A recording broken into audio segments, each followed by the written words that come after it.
You have to forgive me at times. I often forget how incredibly stupid you are. And that's not meant as hateful. I sometimes forget that I'm the professor and that you're the student. And sometimes I will treat you as equals. And every time I will regret it. I will then realize that we're not. So I go to, that's not, of course, not all of you. That's not the Eagles out there. That's you casuals that come surfing in. I go to Twitter last night and it's late. I'm up. I'm a night owl. Something comes to me. Somewhere I see a message, Manny Pacquiao, 9 days out. My goodness, this has got to be an old message. But it's Manny and a team, and they're running. And they're tired. They're working hard. It's a very legit workout photo from some period of time. It's got to just be the past. But it gets me very curious. Hey, Manny Pacquiao can't be fighting in 9 days. That simply can't be true. Like, if Manny Pacquiao was fighting in 9 days, a commission would need to give an explanation or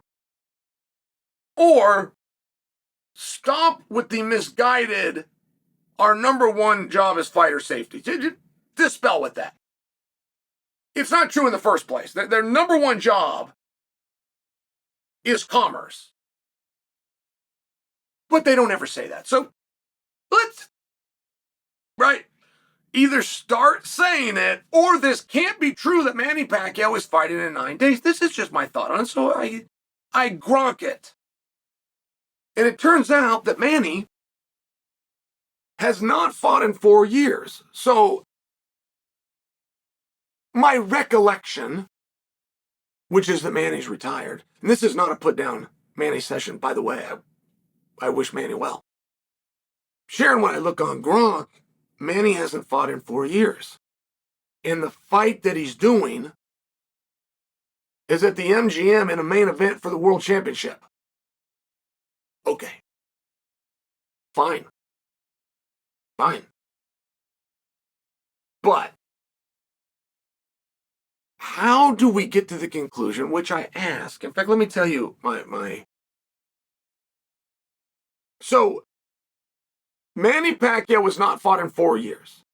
Jake Paul has held a normal schedule.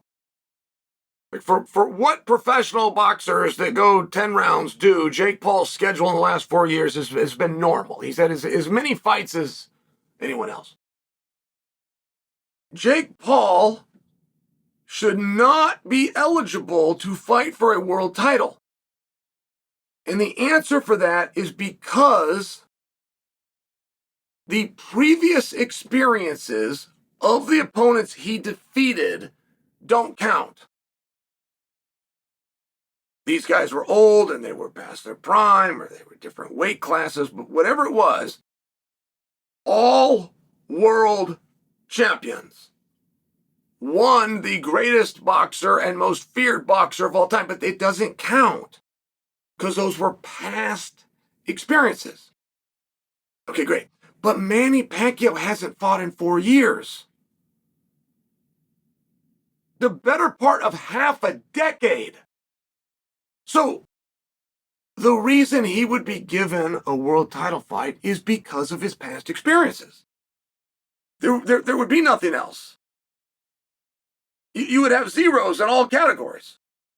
The win, the loss, the draw. You would be forced to turn to past experiences. So my question is a very simple one.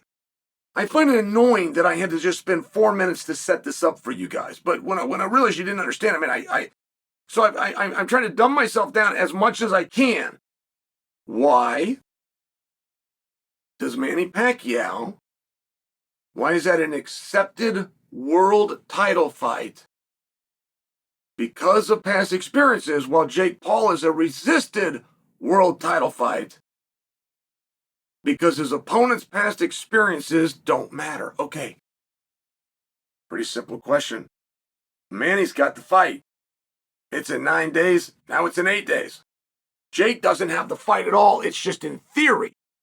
But the theory and the idea of it is being resisted. So, riddle me this, shake my head. Volk's bandage. I know a thing about boxing, but they hand out titles like JBJ hands out beatings to his wife. I do not know what a JBJ is. Second, Jake is barely ranked 14. Barely. She's a little bit pregnant. We're kind of engaged. Jake is barely ranked 14. So why should he be given a title shot? Just because he's more popular? Yes, you idiot. Yes, because he's more popular. He's an eligible guy who's the most popular. Stunning that he had to ask that question. Let's just move on to another one. This guy's an idiot. I'll break it down for you, Chael. Old guy's former experiences is fighting real competition.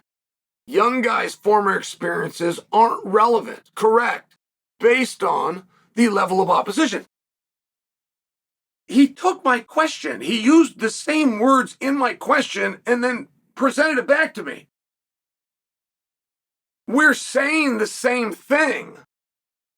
I'm sharing with you why you sound stupid saying it. My entire point.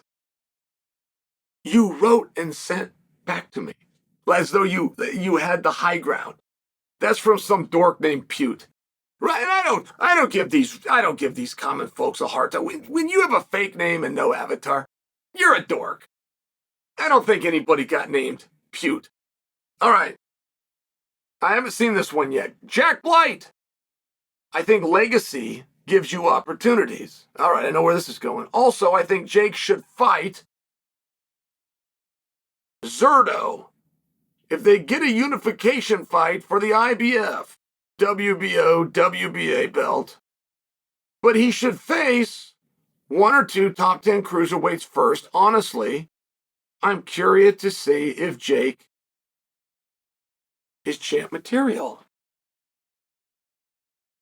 Which is why you would put him in a championship fight. You're curious to see if Jake is champ material. All right. Let's try this from a different approach. Is there anybody in any weight class, and Lord knows they got plenty of them, is there anybody in any weight class that's ranked number 14 who you would like to bring forward as having a more impressive record than Jake's? Do you have anybody in any of the weights with all these acronyms you can possibly think of? Do you have anybody ranked number 14 that you could bring forward that you feel could match the accomplishments of Jake?